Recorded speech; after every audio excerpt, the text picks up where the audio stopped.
Happy Thanksgiving coming up, right? And it's interesting what's been happening with Thanksgiving here in America. When I was young, Thanksgiving was a pretty big holiday, national holiday, and it's an important one. It is really the only national holiday that we have that has biblical significance to it. I mean, there's other important national holidays, Independence Day, and 4th of July is very important. But as far as biblical significance, this is it. Well, then, of course, biblical holidays, which are not national holidays for the United States. And yet, of all the things that are observed from Groundhog Day and everything else that America seems to want to celebrate, this is the one that is being forgotten. When I was young, there were commercials, car dealerships, and salesmen dressed as pilgrims and as Indians with Indian feathers and you know, whatever, super sale for Thanksgiving. It's not even commercialized anymore. It's not even like mentioned. It's not mentioned at all. Stores used to have pictures again of the pilgrims and Indians on them. Nothing. Nothing anymore. It's just totally forgotten. It's like it just doesn't exist anymore.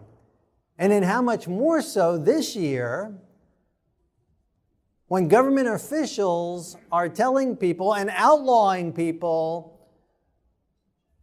and mandating how many people of your own family you're allowed to have in your house. Now, if you happen to have a lot of kids, I don't know, you have one of them sit outside for the night. I don't know. It's really crazy. And sheriffs and police officers saying they're not going to enforce that. I mean, how do you enforce that? And places saying that you have to wear your masks in your home, which gives then the permission for law enforcement to basically do an unwarranted search and seizure of your home, which is unconstitutional. To mandate what we can do in our own homes. Very interesting times we're living in. So, and Thanksgiving. So Thanksgiving, and then another way that Thanksgiving has gotten sidelined is in the religious realm, where a number of preachers seem to think that Thanksgiving is nothing more than a day to be thankful. As if, and I forget which president, made Thanksgiving a national holiday, but as if he thought, Americans aren't thankful enough. We need to designate one day a year, so at least one day a year, all Americans will remember what they need to be thankful about. And that's not what Thanksgiving's about. I mean, it's okay to be thankful. We should be thankful all the time. We should be rejoicing all the time. But it's not about being thankful. It's being thankful for something specific. Not something that, now I'm thankful that last year I got a TV set. But it's being thankful for something specific. And the very thing that's being thankful for is the liberties that we enjoy in this country. That is what Thanksgiving is about. It's remembering the pilgrims, and especially the unity that they had with the Indians that they made peace with, and that they were able to establish religious freedom in this land. And I saw a cartoon article yesterday that I popped into the sermon real quick that I think really illustrates this. And here this artist, Gary Varvel, he's got the pilgrims there coming over, and the pilgrim jumping on the pilgrim rock, and he announces, this will be a land where conservatives can speak without fear of being censored. And very appropriate and very interesting. But really, in essence, he really boiled it down that is exactly what Thanksgiving was. That is why the pilgrims left Europe and risked their lives and gave their lives and the lives of their family members to come to a land, to help establish a land where conservatives, that's what they were, or at least different, can speak their minds without being censored. Because where they came from, they were being censored. And it was by religious people they were being censored. That if you were not a part of that state church, each country had its own religion. Some countries were Catholic, some countries were Protestant, like Church of England, or Lutherans, like Germany. And if you were not of that denomination and you lived in that country, you were persecuted, or at least censored. And some places changed. England changed depending on who was the queen sometimes at the time. Right? You get a Catholic queen and a Protestant queen, and Bloody Mary was not originally a drink. It was bloody. John Bunyan was arrested in England for preaching, but he was not registered under the Church of England, so he was not allowed to preach. And he was thrown into prison for many years for preaching. So they came here, a place where conservatives can speak without being censored. That's why they came. They could come without being thrown in jail for preaching, reading the Bible, maybe in a different way, interpreting it in a different way than the church of the state determined. That is what Thanksgiving really is all about. That boils it right down, and really the light is on that so majorly now in this year, when that very essence of Thanksgiving is being removed and taken away and turned upside down.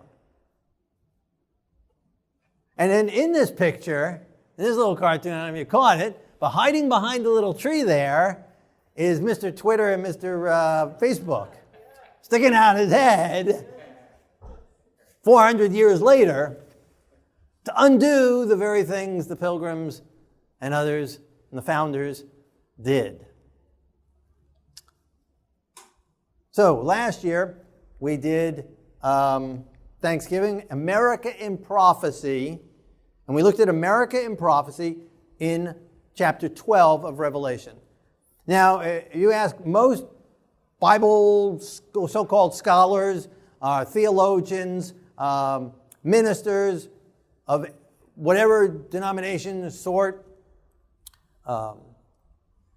where is America in Bible prophecy? And they will say, America is not in Bible prophecy. But we saw last year that America is in Bible prophecy, and if you missed that, right now it's being aired on shalomadventure.com. Just go there, and right now it's the main sermon on the site, the sermon for this week, and it'll remain there for a while, but you can always find it in the search. Type in America in Prophecy or Thanksgiving, and it'll bring it up. But that was only the first part.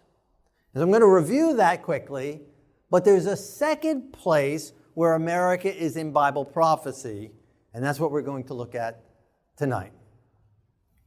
So just in review, from Revelation 12, jumping all the way to verse 13, so you missed a lot already, first 12 verses, I won't be able to describe every detail, so you'll have to either believe what I say, but I don't encourage that. I encourage you'll have to check it on your own. Again, last year I gave you the supportive text, and so again, you can look at the video and see which supportive text I gave for it, or again, search it, read the Bible yourself.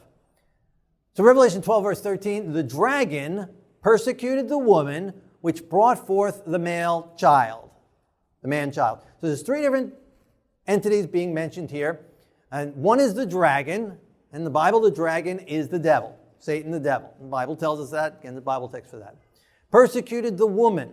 Woman in Revelation represents God's people. Now, there's two women in Revelation. One of them, this one, clothed with the sun, clothed with God's righteousness, representing God's faithful people. And then there's another woman in Revelation, and she is a harlot woman, dressed in a different type of attire, and she represents God's professed people who are not faithful, who are not living according to the Word of God, but who are still professing to be followers of God. Okay, so it's the two. It's not talking about atheists or anything, but here in this Revelation, the woman represents one of those two entities, two different women. And so in this chapter, it's representing a godly, righteous woman, God's people, righteous people, following the Word of God, who brought forth the man-child. And the man-child here, and again, we don't have time to look at all the text on that, but it represents Yeshua, the Messiah. So out of God's people, the Messiah came. Out of Israel, Yeshua came forth, born in Bethlehem according to the prophecies from the Jewish prophets, at the right time, in the right way. He dies, again, we don't have time to look at all those texts, he dies and is resurrected. But here it says, the dragon persecuted the woman. Right? So he persecuted the woman prior to the Messiah coming forth. He persecuted the woman, tried to kill Yeshua himself right after he was born, and then continues to persecute the woman after the man is brought forth, who brought forth, so past tense, which brought forth the man-child. And so continues, and he continued to persecute God's people, the dragon did, through human instrumentalities, through human systems. And so he persecuted the woman first through Roman Empire, through the Colosseums, and sending them out to be eaten by lions and torn apart, and by burning us at the stakes, and various different ways. And then when the Roman Empire fell, the dragon continued to do it, continued to persecute the woman, now through professed religious groups. Out of the old Roman kingdom into the new Roman kingdom, the religious Roman kingdom, and continued to persecute in God's name. And continued that up through with Iraq and with crusades, and also with burnings, and continued to persecute those that were following God. So you have those that are professing to follow God, persecuting those who are following God. Again, so you don't have a totally different Bible religion, non-Bible religion, or atheist persecuting. We have professed religious people, professed people of the Bible, people professing to follow the Bible, killing people who are following the Bible. So right there you have the two women of Revelation brought forth. Revelation 12:6, the woman fled into the wilderness where she has a place prepared by God, that they should feed her there 1,260 days. So to spare a remnant of the people of God through that time, through the dark ages, through this time period, God opened up the wilderness for them to flee into the wilderness, and we have people like the Waldensians, another group, Huguenots, who hid in the mountains and were able to be spared. Persecuted still, many of them killed even there, chased down, hunted down there, but a remnant survived. And this time period is 1,260 days, and again, we don't have time tonight to get into all that, but we did last time. Days equals a year in Bible prophecy. Mentioned that in Ezekiel chapter 4, and another example in Numbers chapter 14, when Moses sends over the 12 spies to spy out the land. They're spying out the land for 40 days. 10 of them come back with a bad report. The people believe the bad report over the good report. And God says, you're going to now wander in the wilderness a year for every day. Right? So we ended up wandering in the wilderness for 40 years for the 40 days that they were there. So the principle there, biblical principle, prophetic principle. So for the 1,260 days equals 1,260 years. And again, we don't have time to get into all the specifics of the date, but we've done other sermons on that, on Revelation, or Daniel 7 and Revelation 13. The 1,260 years began in 538 AD and ended in 1798. Some very specific events starting it and ending it, as far as the power in the dark ages there. So at the end of the 1798, she's able to flee out of the wilderness, able to get out of the wilderness, and to be able to have freedom. Chapter 12, verse 15, the serpent spewed water out of his mouth like a flood after the woman. The serpent, again, like the dragon, represents the devil, spewed water. We're going to see what water is here in a second. Out of his mouth like a flood. We're going to see what flood is here in a minute. After the woman. Revelation 17:15, the waters which you saw are peoples, multitudes, nations, and tongues. Okay, so waters in Revelation and prophecy represents an area that has lots of people, multitudes of people, as well as multitudes of nations. Nations, right? So goyim, not just one nation, but nations. and tongues. Now, when the Bible uses the word tongues, it's not talking about a literal tongue on someone's mouth, right? The many tongues hanging around, right? No, it's talking about languages. Right? That word is languages. So we're talking about waters, an area where there is a lot of people among many different nations with lots of different languages. Each nation its own language, or maybe several languages in a nation, but each one, many languages, many nations, and many people. Okay, so that's what waters represent. And then flood, when the enemy comes in like a flood, the Spirit of the Lord will lift a standard against him. So the flood representing persecution, the enemy persecuting, the enemy coming in like a flood. So the serpent, the devil, using people out of an area where there was lots of people, lots of nations, lots of languages, persecuting the woman, God's faithful people. And where would that be? In earth, back around prior to 1798. What area of the world had lots of nations, lots of languages, and they were persecuting people who were following God? No. Europe, yes, Europe. Right, Europe, right. That's what the whole Pilgrim story again. The Pilgrims fled Europe, an area where there were lots of languages, lots of nations, lots of people, because they were being persecuted by a flood. Now remember, this is written 2,000 years ago, way before the Pilgrims, prophesying that the Pilgrims were going to flee an area where there was going to be lots of nations, lots of languages, and persecution against them. And that's exactly what, when you look back on history, that's exactly what the Bible prophesied was going to happen, and it did happen. The Bible's an amazing, amazing book. But the earth helped the woman, and the earth opened its mouth and swallowed up the flood which the dragon had spewed out of his mouth. Okay, so there's persecution's coming from this area where there's lots of nations, lots of languages, lots of people, and then all of a sudden this earth area comes, opens up its mouth, swallows up, eliminates the persecution that's coming from the devil against God's people. Now, if waters represents peoples, multitudes, nations, languages, then in contrast to that, what would an earth area represent? An area with not many people, with not many nations, with not many languages. Right? Does that make sense?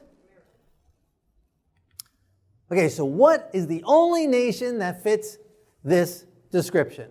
What nation on the earth, in around 1798, that time period, opened up so that the flood of persecution would be swallowed up? That was an area that did not have a lot of languages, that did not have a lot of people, that did not have a lot of nations. Can you think of anywhere? What became the United States of America. America the beautiful, right? So that's where we see America in Bible prophecy, very clearly. And so we have America the beautiful. I won't sing the whole song to you, but one of the beautiful stanzas. For purple mountain majesties above the fruited plain. I mean, isn't that very poetic? I mean, it's just very picturesque. You got these fruited trees down the bottom in the valley, and you get these purple mountain majesties above it, right? It's just very grandiose, right? Beautiful. And America does have that, right? We've got amazing, huge waterfalls, not the biggest in the world. Then we got small waterfalls. We've got some beautiful mountain peaks. I don't know what's wrong with my thing here tonight. Oh, there's one mountain on the highest one on the east coast. And then this one behind me here, that is the Continental Divide right behind my head many years ago. The mountain's still there. It still looks like that. There's Freeman Peak back there on the Continental Divide, dividing the east from the west. And here I am climbing that mountain. There's a sheer cliff straight up 90 degrees, whatever, straight up and down. And then the top of it. Climbed in. That's on the Continental Divide. Not the highest mountain in the world, not the highest mountain in the country. And we don't have the highest mountains. We've got beautiful mountains, beautiful scenery. Down to caves. We've got amazing caves here in this country. America the beautiful. From sea to shining sea, wonderful sunrises and sunsets in Florida, on both sides of Florida. Arizona has beautiful sunsets. Like, beautiful country. Forests, deserts, farmland. Amazing country. Country that has beautiful women. Right? So this beautiful woman I decided to marry. That's why this America is great. It's beautiful women, the beautiful women that we have in this country. But is that what's made America great? Is it our mountains? Is it our fruited plains? Is it our wonderful women? Is it our caves and our sunrises and our sunsets and our beaches? No. There's a lot of other countries that have these things. There's countries that have better resources than this country has. That's not what's made America great. It's not the America the Beautiful that's made it great. It's the American Constitution, ratified in 1789, very close to 1798. The American Constitution. That is what's made America great. That is what is unique about the United States of America. There was never anything like that before. I guess maybe Israel of old, under the theocracy, had some similarities of freedoms and rights for the people. But as far as secular nation, nothing like it existed. The U.S. Constitution, absolutely amazing document, and was birthed out of, with the mind of, the persecution out of Europe. Persecution of old when the Pilgrims came over and others, but also the persecution they were under from England ruling over, taxing without representation and such. And so the First Amendment, the very First Amendment of the Constitution. And I encourage you to read the Constitution if you haven't read it in a while. It doesn't take long. It's not a very long written thing. It's actually amazing in its simplicity and brevidity. It's actually wonderful. But here in the First Amendment, just a few words. Congress shall make no law respecting the establishment of religion. So it's called the Establishment Clause. Now in the First Amendment, it's also the freedom of speech. And I think the freedom of press is there too. But also this part, Congress shall make no law respecting the establishment of religion.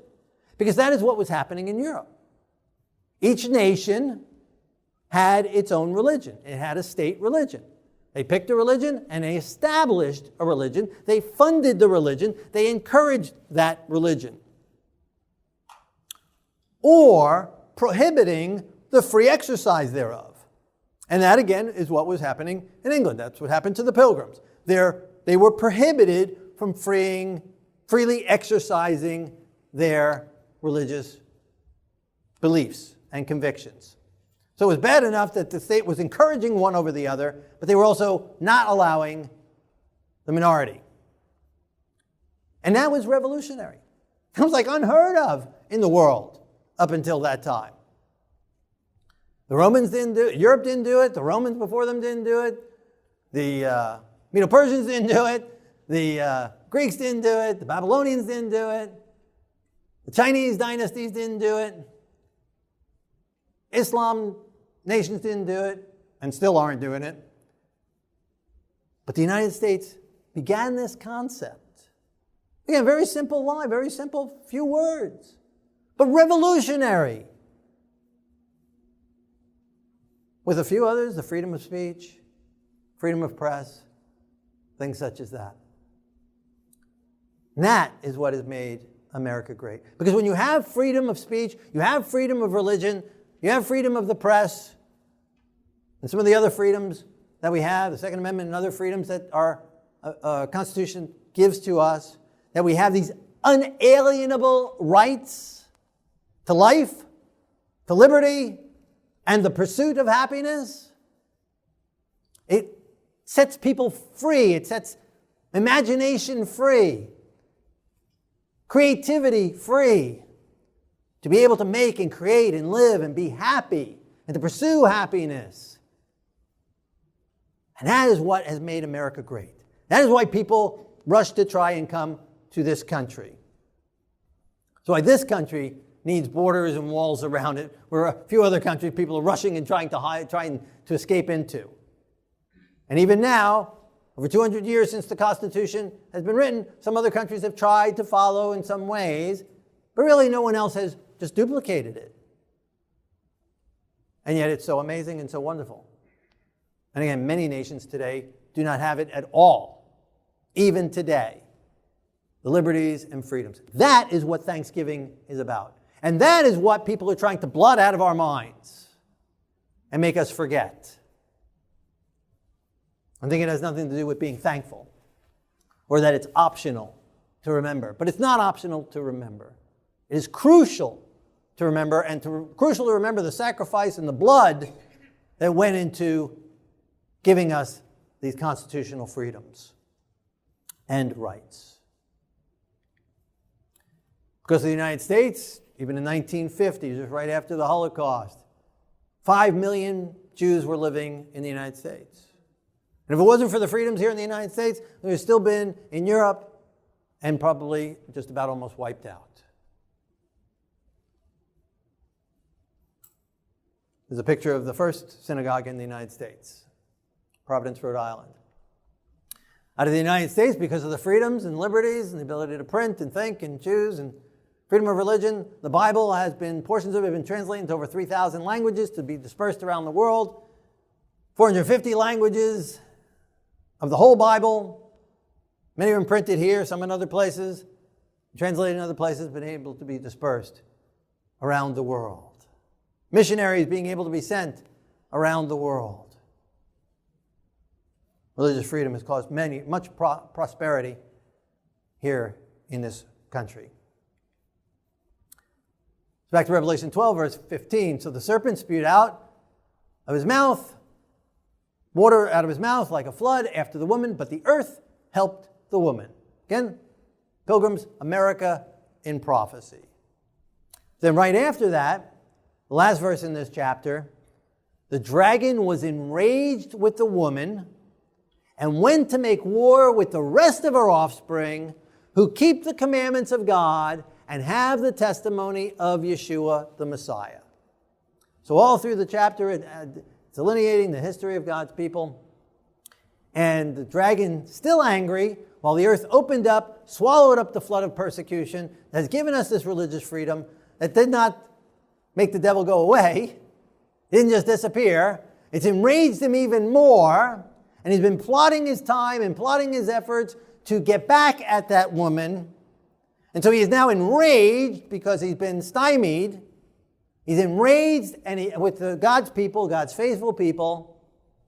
And he goes to make war. And war means bloodshed.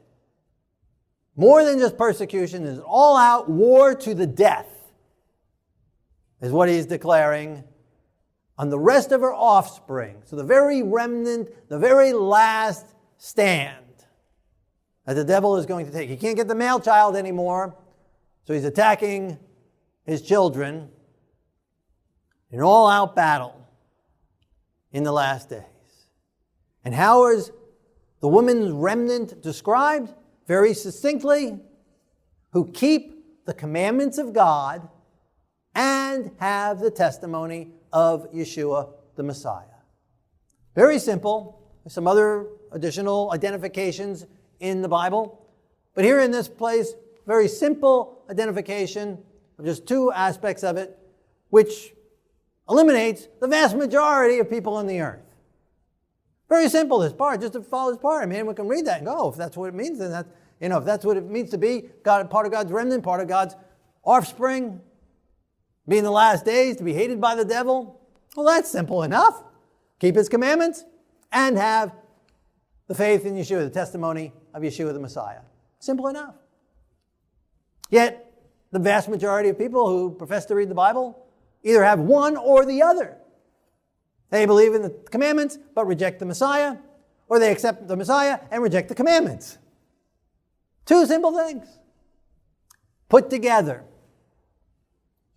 is what God describes and what Satan hates above all things. He hates those who believe in Messiah and who are victorious over his sin and his temptations because they are keeping his commandments. That enrages him more than anything else. Because again, he doesn't care about the professed, but not following. He ends up using them to persecute, as he has done down through the ages. And he doesn't care about those who try and keep God's law, but know they can't without the power of the Messiah to be able to do so. But it's that combination.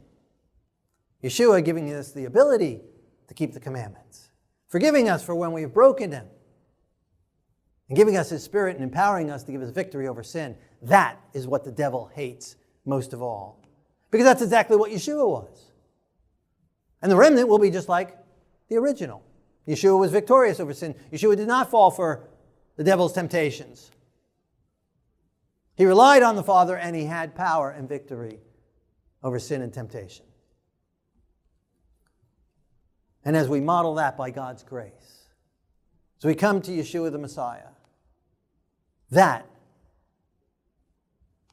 is what will designate us as God's children, filled with His Holy Spirit, having His laws written in our hearts and minds.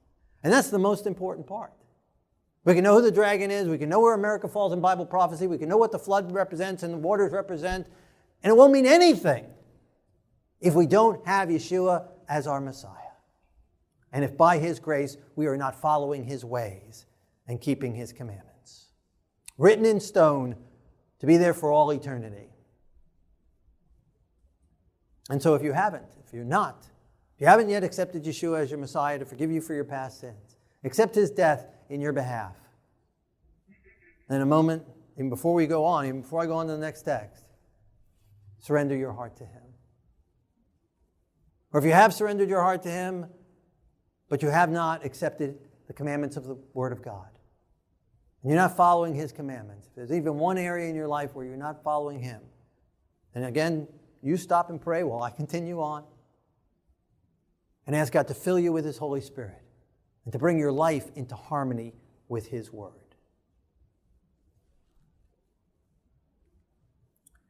Then Revelation 13 comes. And again, when the Bible was originally written, there weren't chapter divisions. So chapter 12 flowing right into chapter 13, and it is this prophecy of these two animals, these two beasts. And beasts in Bible prophecy represent nations. Again, many Bible texts for that. So the first beast is a beast that comes up out of the water. We already learned what the water represents.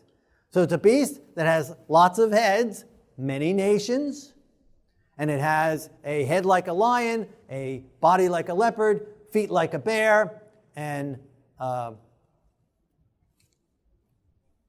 it's dragon like it. And so it's this beast that represents all the kingdoms represented in Daniel chapter 7. And it's got 10 horns.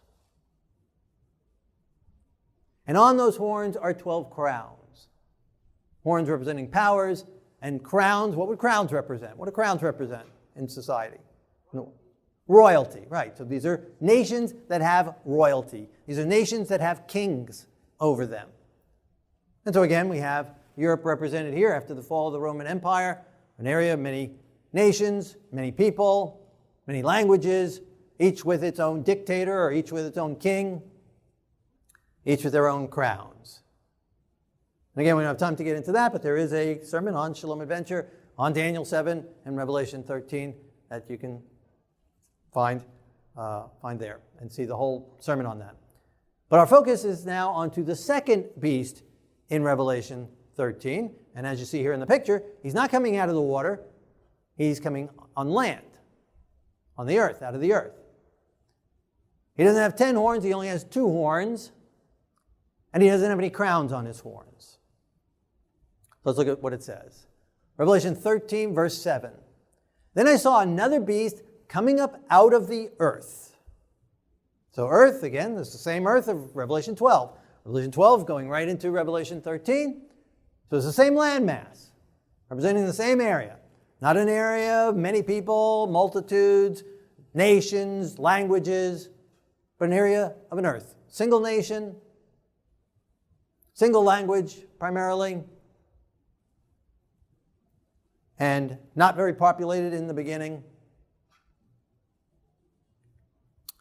So this new beast comes up out of an area of the earth sparsely populated. And the earth helped the woman, right? We saw that identification in the last chapter. It's the same earth. Revelation 13, 11 through 14. Then I saw another beast coming up out of the earth, and he had 2 horns like a lamb. So again, horns representing powers. Right? And so the United States, a 2-powered system. This can be identified in a few different ways.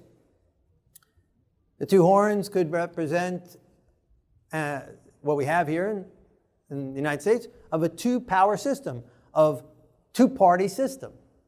Which is really amazing that even now today, after all of these years, the United States has a 2-party system. When you think of many countries of the world, only have a 1-party system.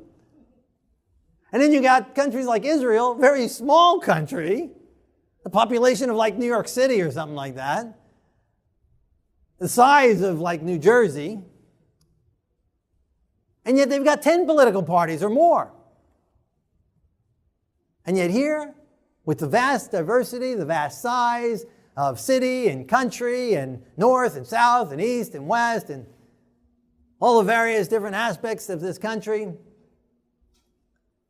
social economic levels, we only have 2 parties. That's absolutely amazing. And so very well could be that's what it's describing. Or it could be what we just read in the Constitution, where we have a governmental power and we have religious institutions, separate from each other. Not as one, as again how Europe was, one nation, one religion, and how many, all Islamic nations and many countries of the world today, but that it has this 2 different groups, religious, government groups and religious groups, 2 separate groups. And the government cannot infringe upon, cannot help one over the other, nor can hinder anyone opposed to any other. So it could easily match that well. Either way, it fits the description of a 2-powered nation. A nation with 2 separate powers. And it's lamb-like. In Revelation, who does the lamb represent? Yeshua, right, the Messiah. So it is lamb-like. It has the qualities of Yeshua, the qualities of the Messiah, of freedom of choice. Choose you this day whom you will serve. Right? Come, let us reason together. Right? A God who gives freedom. God who gives free choice. God who gave Adam and Eve free choice. God who allows us to choose whether we want Him or don't want Him. Whether we want to follow His ways or not follow His ways. A God of love, a God of justice, a God of equality, a God who gives hope and encourages, gives opportunities to, that empowers, that does not hover over, but empowers, does not control, but liberates. And this country is based on those principles of liberty, of liberation, of freedom, freedom of thought, freedom of conscience, freedom of career, freedom of choice. So lamb-like. Not based on biblical principles, which is different than on biblical laws. Our Constitution is not based on biblical laws. Right? There's nowhere in the Constitution or law that says that we have to love God with all our heart, soul, and mind and strength. Or that we cannot have any other gods before Him. Right? We don't even have... There's really only 2 out of all the 10 commandments that match up with our laws here. Not steal and not kill. Right? We don't have a law against... if you lie and say you didn't do your homework, right? Or you did do your homework when you didn't do your homework, right? You won't get put in jail, right? We don't have laws down to lying, just general lying. Slanderous lies, well, that's another type of thing, because that's really a type of stealing. So we're not based on biblical laws, but based on biblical principles, and that's different. That's a whole other topic in itself, but biblical principles, so lamb-like. And was America founded that way? Yes, definitely. And that's what's made it prosperous and wonderful and free and able to expand. So it's a wonderful country. So America, again, in Bible prophecy. So it's in chapter 12, and it's in chapter 13. The same power, the earth, helping the woman, swallowing up the flood of persecution, giving freedoms, having this separation of powers, and being lamb-like. Causes that no one may buy or sell. Does the United States use that in a good way, right? You know, for the country, like let's say Iran, that says it's going to wipe Israel off the map. And the United States steps in and says, well, you keep on talking that way, we're not going to let you buy and sell anymore. We're not going to buy from you, we're not going to sell to you, and we're even going to hinder other countries from doing that. And I think that's a good thing. Right? You know, I think if your neighbor said he wanted to kill you, I think it'd be good for them to, someone to tell him he can't do that, can't keep talking that way. Right? And so does the United States do that? What do we call that when a nation imposes on other nations that they can't buy or sell? What do we call that? We have a term for that. Sanctions, right. Does the United States use sanctions? Oh yes, uses it quite a bit, quite a lot. And if it's doing it in a good way, in a righteous way, like what I described, well then that's good. And the United States does do that. So again, we have the description, comes up out of the earth, an area with almost no people, basically one language today. And in its original founding, and as far as expansion, as a nation, as a single nation, lamb-like on biblical principles, protects believers from religious persecution, comes up around 1798, and has the power to impose sanctions. Right? Does that fit the United States still? Yes. Same. So America is in two different chapters in Revelation. And again, the vast majority, you can ask most, again, ministers or whoever, no, America's not in Bible prophecy, which really is crazy thought, because the Bible is not the history of God. If it was the history of God, it'd have to be a whole lot bigger. It's not even the history of the world. It's really only the history of God's interaction with his people. That's it. Again, it doesn't describe all the other galaxies out there for all of eternity before he created this earth. It doesn't describe, well, maybe just a few verses. It doesn't describe a lot of countries of this world. It doesn't describe what's going on in Antarctica or the North Pole. Probably doesn't even describe Alaska. I know, but it describes God's interaction with his people here on this earth, which would include Alaska. That's what the Bible is about and describing. So, of course, then, the United States has had this big impact in swallowing up the flood of persecution and allowing religious freedom for Jews and Gentiles to come and worship God and read the Bible and accept him and follow him and spread that message around the world. Certainly that would have to be in any history book that describes God's interaction with humanity here on earth. And that's what the Bible is. It's a prophetic, historical book of God's interaction with his people here on earth. So America would have to be there, and there we see it. Boom, Revelation 12, Revelation 13. So America is in Bible prophecy, and exactly what we see with pilgrims coming over here. But the story's not over yet. Because then it says, "Then I saw another beast coming up out of the earth, and he had two horns like a lamb, and he spoke like a dragon."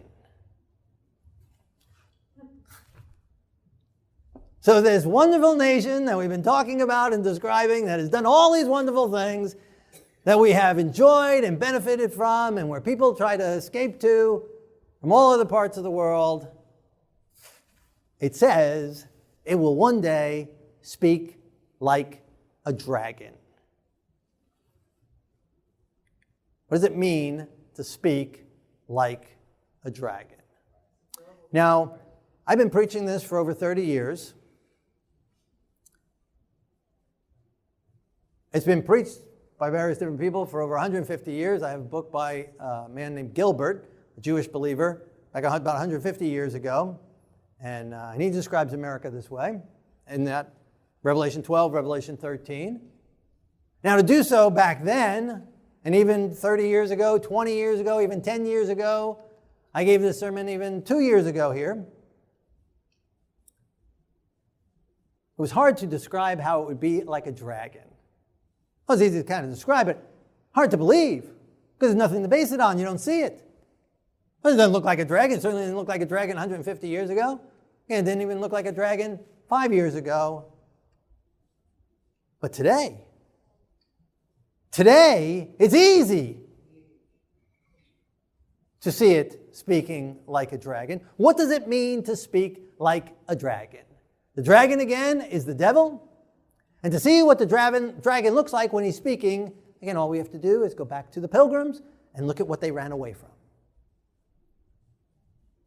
Censorship of certain voices, but not other voices. We see that here in America today.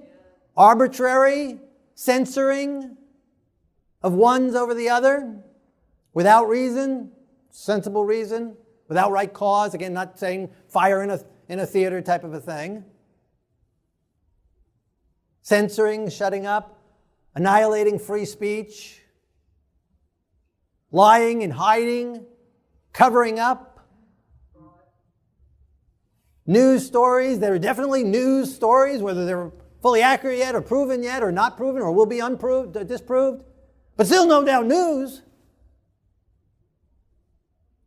People making credible or at least people making statements, credible people making strong statements, strong allegations. That's news. To ignore that, to hide that, to cover that up, that is speaking like a dragon.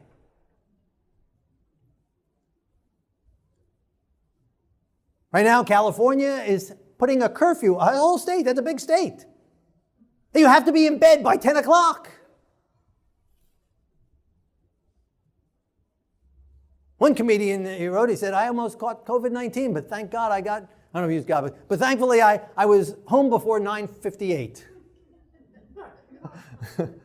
And after 10 o'clock, the COVID virus just spreads like mad. So you got to be in your house by 10 o'clock. It's a big state. Because of a virus that has a 99% recovery rate. And much higher if you're under 65. And it's getting weaker and weaker all the time. Because the strong strains of it are found out because the people get real sick and they get isolated and then it can't spread. Or the person dies and the thing dies with it and it can't spread. And the weak strains don't hardly affect the people and they don't even know they have it. And they may be spreading it around, and so the weak strains are what are spreading. And they show up at a test because they need to for work or to go to school, and oh, you had this, or oh, you have this. Oh, I really don't feel sick. Oh, but you have it, and then the numbers go up. So it's getting weaker and weaker. And yet the crackdown is getting harder and harder and harder.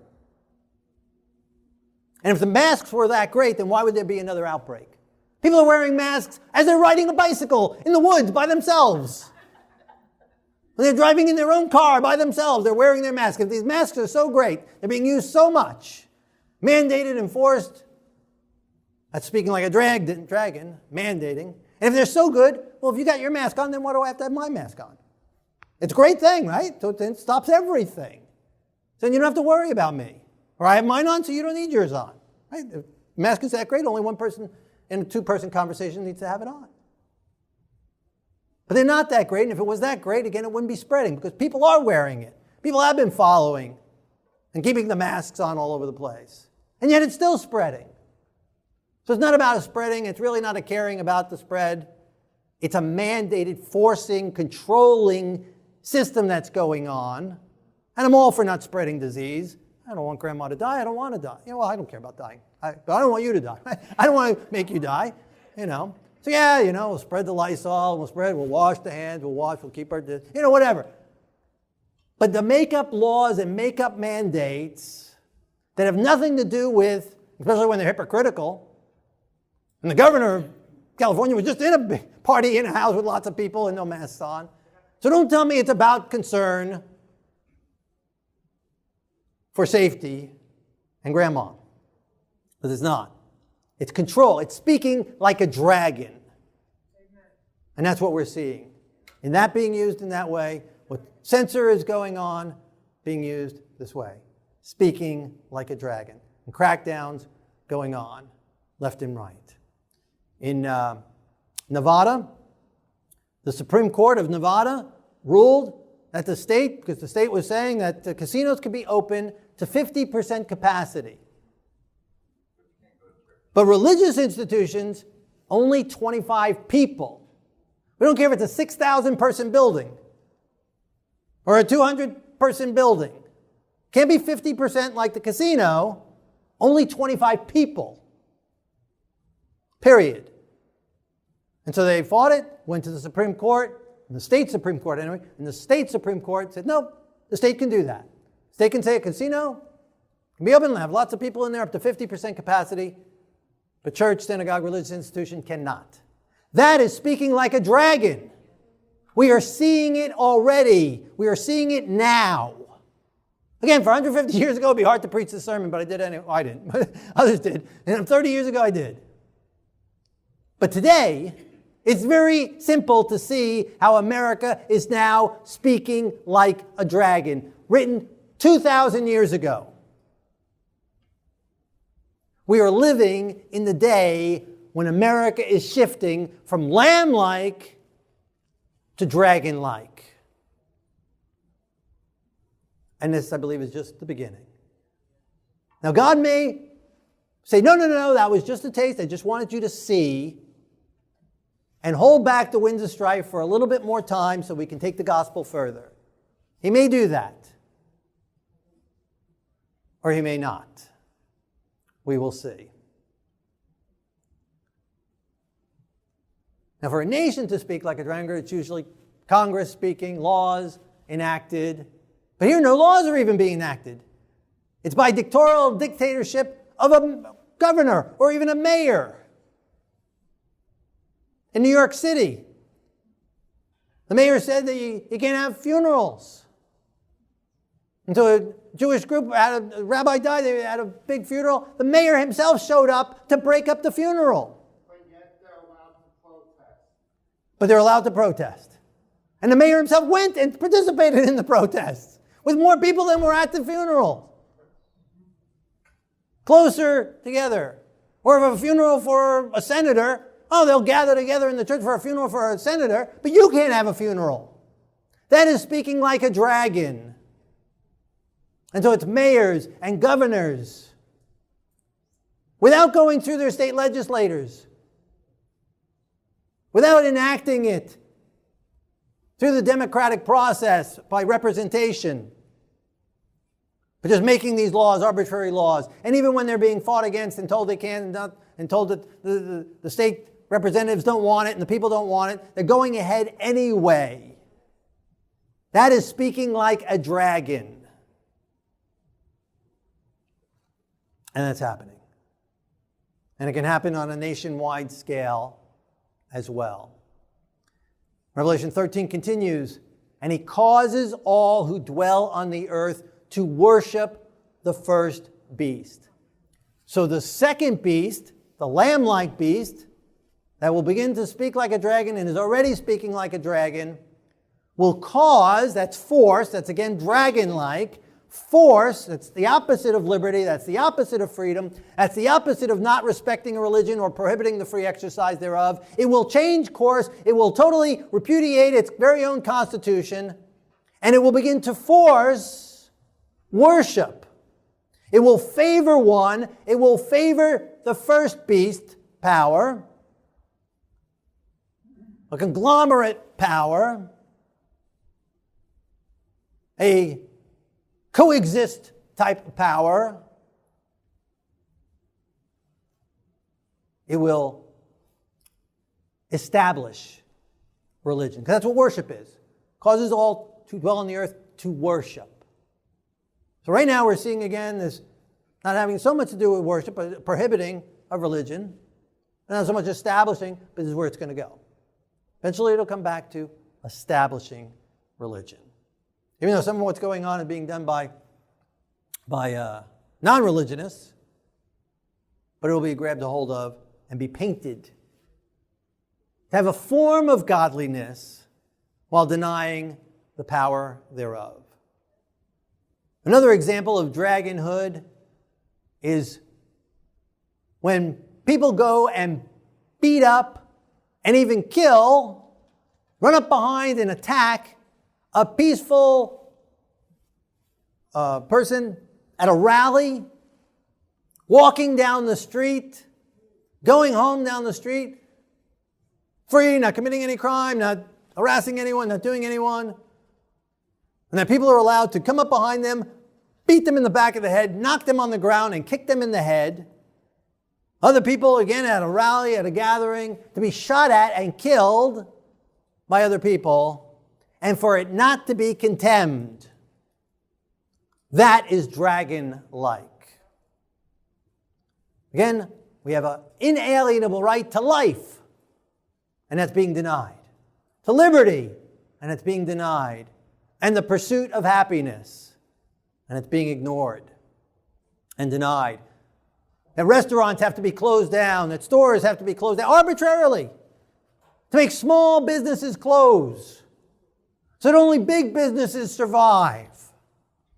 Big government and big business. Everything else, collapse. That is speaking like a dragon. It's the absolute opposite of what the Constitution and what this country was great. The absolute opposite of lamb-like. And we'll get to the point of forcing religion, establishing religion of the first power. It will go from freedom of worship, lamb-like, to forced worship, dragon-like. Continuing Revelation 13 and 14. He performs great signs so that he even makes fire come down from heaven on the earth in the sight of men. So fire coming down, do we have Bible stories of fire coming down? Elijah, right? Fire coming down, right? So it could be something like that. Where else do we have fire coming down? Well, yes. Well, Satan fell from heaven, yeah. But in a good way. The Holy Spirit, right, Acts chapter 2. Cloven fire coming down upon them. And so two possible interpretations of this. We have at the end of World War II, or what ended at World War II, the Hiroshima bombs, right, the bombs falling down like fire down from heaven, wowing the world, ending the war. And more than just a message to Japan, it really was a message to Russia. The war is over and don't mess with us as we divide up the spoils. So it could be that, or it could be the false revivals. Again, because it's a false religiosity that comes forth in the sight of men. And he deceives those who dwell on the earth by those signs which he was granted to do in the sight of the beast. So signs and wonders, and deceptive, deceiving, right now this week. President of the United States, our current President of the United States, his laws came out and made very, very strong accusations, probably the strongest that's possibly be made, against the opposition party. And really against their own government, the CIA included in it. And there's a massive deception going on. Been a massive deception going on. And then the next day, a former president came out and said, no, there was no problem at all. There was no election fraud at all. Well, they both can't be right. One of them is knowingly deceiving as many as possible. He deceives those who dwell on the earth. We need to be in prayer. We need to be praying. Because again, however it ends up, whoever is deceiving, and again, I'm not going to say here which one, I have my own personal observation, but one of them is. And if the one who is deceiving gets gets its way, and is able to spread that deception and win with that deception, game over. Game over. Game over. Dragon there comes.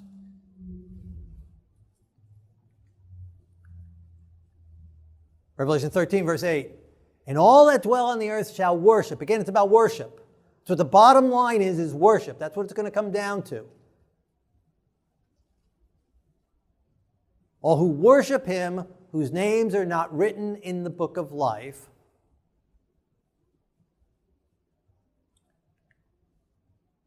Yeah. Right, so because of that deception, starting in the United States, it will cause this worldwide worship to take place. Again, this amalgamated type of worship system. And in Revelation 13, 16, and 17, he causes that no one might buy or sell except one who has the mark. So it uses this power to impose sanctions on Iran and other bad characters, North Korea and other things. And it ends up imposing those very type of sanction ability on its own people and all around the world to anyone who does not go along with worshiping the first power that it establishes. Thus, it's prohibiting the free exercise thereof. And do we have that happening? Yeah. Cannot buy or sell? Yeah, you can't go certain stores being closed down. You're a non-essential business. You can't be open. Favoring one type of business over another. If you have a mail catalog and a worldwide mail catalog, oh, you're going to prosper real big. And if you don't, tough luck. And even if you do, you sell through some of these mail catalogs, there are mail catalogs that are censoring certain businesses. There's, what is it called? Effie? What? I don't know. Some Etsy? Etsy? I don't know. I don't care. Etsy.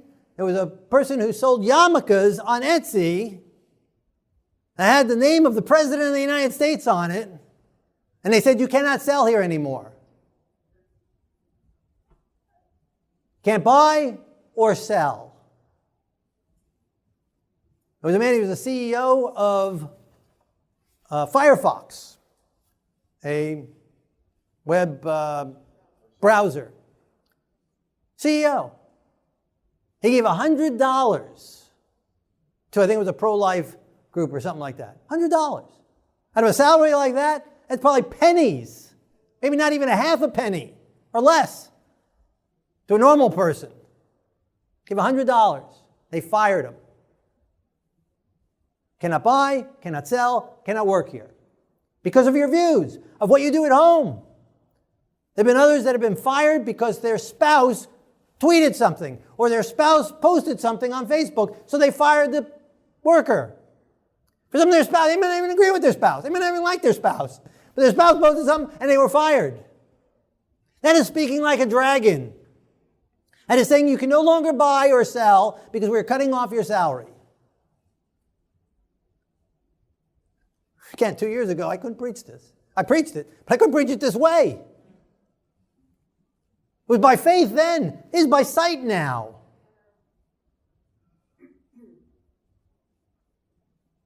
This is what is happening, and will more and more so.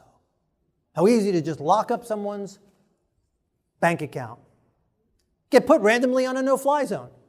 You don't even know about it. You didn't have any say in it. You weren't told about it.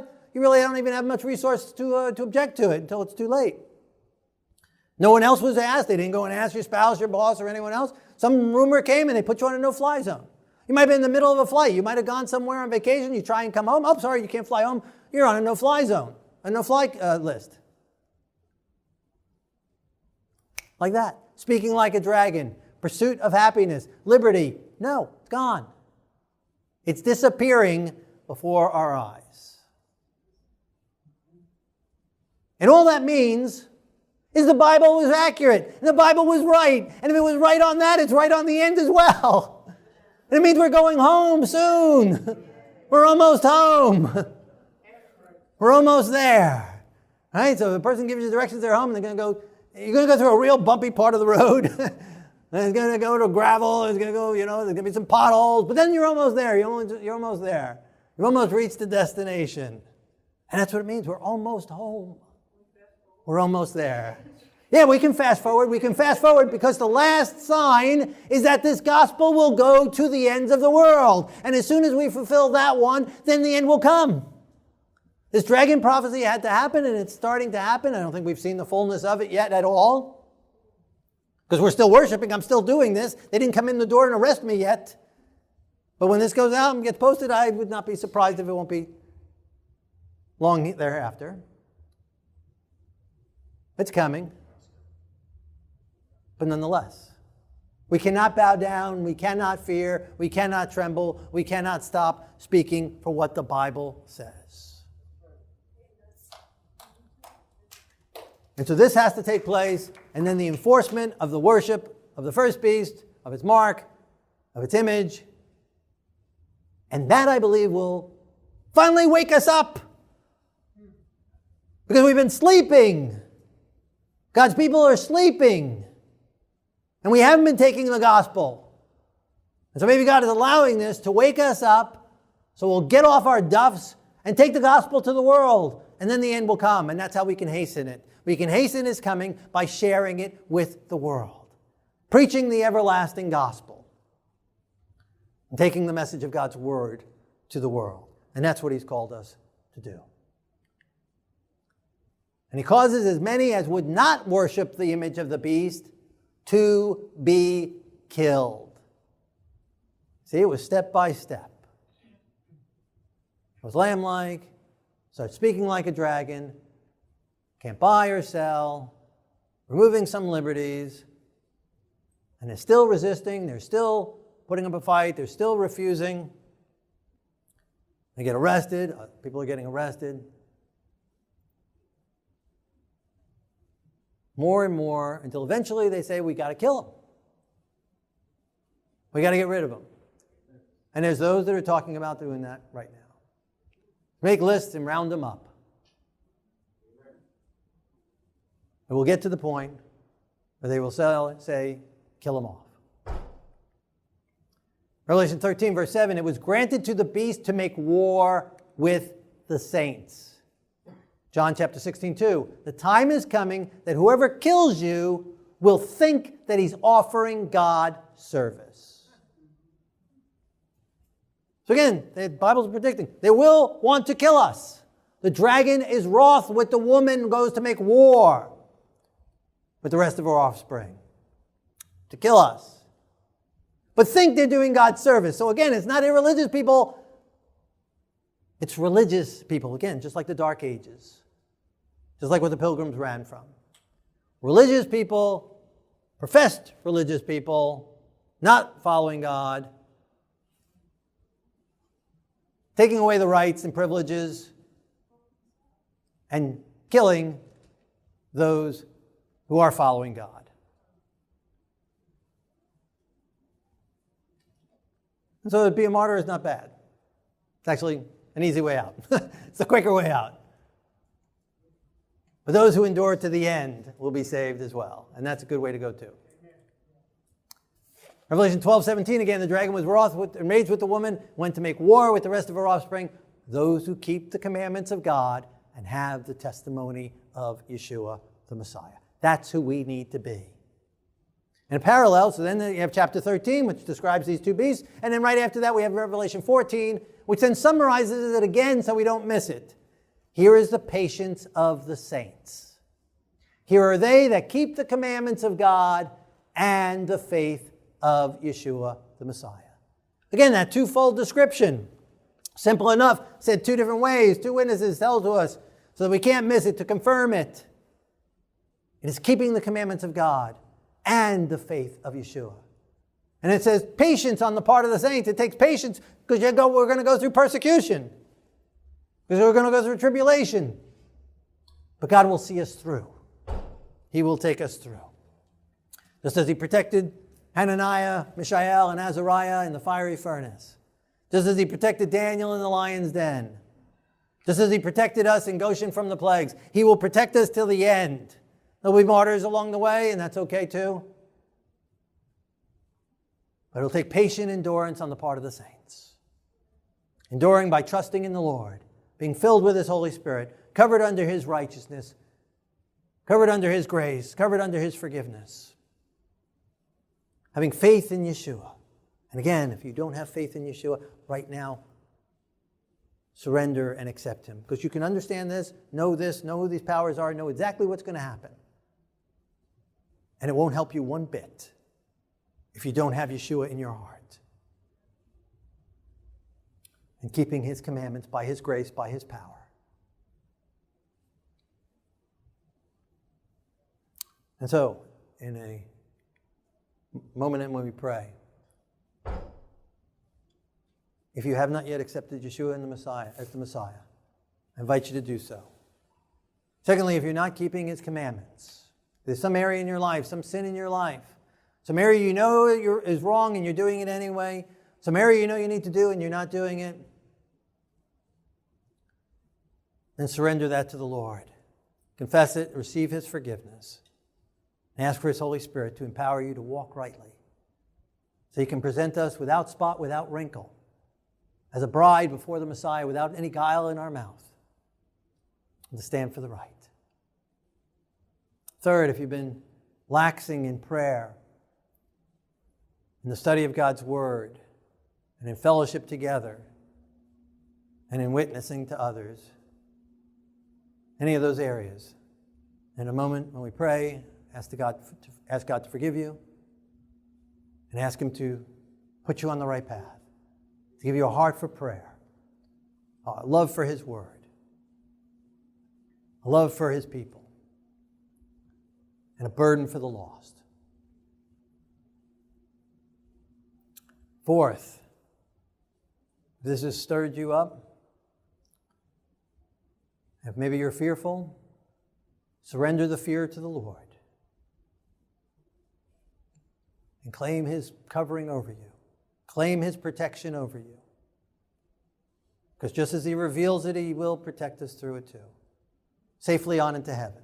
Maybe not on this earth, but that's okay. But on into heaven. And that's what counts. So surrender all fear to the Lord. Trust in the Lord. And be prepared for his coming.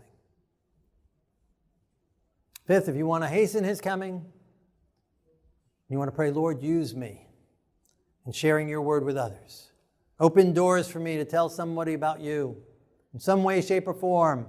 Whether as a martyr's death if I have to, but some way, shape, or form, use me in winning someone for your kingdom. In a moment when we pray, let God fill you with his Holy Spirit to empower you and to open the doors before you so that he can use you in winning someone for heaven. Or maybe there's some other area that God's speaking to your heart and mind about. Maybe you've just been awed at the accuracy of the Bible. To predict prophecy 2,000 years in advance, predicting America in prophecy, both in its early stage and its late stage, and you're just awed by that, and you just want to thank God for his word. Thank you, Lord, for your perfect prophetic insight. And thank you for sharing it with us so that we can be prepared, that we don't have to be confused, that we don't have to be looking somewhere else, that we can know the times and know the signs and be ready for it. Thank you, God, for warning us. Thank you for showing us. And so in a moment when we pray, you can just be praising the Lord if you want. Whatever applies to you. Let us pray together. Our Lord and our God, King of the universe, we thank you for your love and we're thankful for your grace. We're thankful, Lord, for your truth. Thank you, Lord, for loving us with an everlasting love. Thank you for your salvation. Thank you for your mercy. Thank you for your forgiveness. Thank you, Yeshua, for your sacrifice in our behalf. We want you to be our Lord and our Savior. Thank you for being raised up on high. Thank you for pouring out your Spirit upon us. Take out our stony hearts. Take out our stubborn necks. Take out our stubborn necks and take out our hard brains and give us your mind. Write your laws into our hearts and minds. Give us your heart of flesh. Give us love and compassion. Turn our eyes towards you. Use us in winning others for your kingdom. Use us as lights in this dark world. And may your power go forth in a mighty way. Winning people for your kingdom. Save us by your grace. In Yeshua's holy name. Amen.